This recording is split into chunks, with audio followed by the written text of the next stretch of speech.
московский көчөлөрүн Абдрахмановго жетпей. Оң жактагы крайний полоса битеде парковка болуп кеткен го депчи. Знак ошондо. Анан көбүнчөсү аркасынан 3-чү полосадан ортомго кыпчылап жатат, тияка барып, арттан келгеле. Ушул жөнүндө канча маселе көтөрүп келгенси, бирок бир да кандай реакция болгон жок да. Койсоң келип машиналарды алып штрафовать этип, андай мындай вообще 3 машина келип кетет. 2 крузак, айналасына бир машина.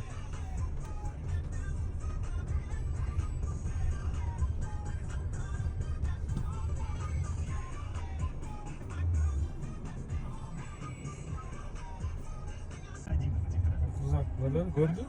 Стой экенчи азыркыга чейин. Жетип алыптыр азыр. Оңго кыпчылып башса мен таң калбайм да.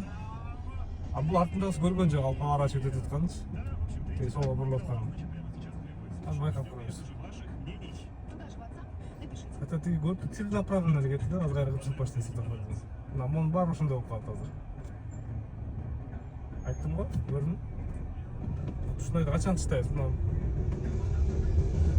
бак чөтең ошентип кирип кетти, окшойбуз. Бизде актарма өтөт депчи. Бар кайжыраак кылып чыгансаң, биз тормоз басып атабыз. Мен тормоз бассам, артында машина баары тормоз басат. Мисалы үчүн.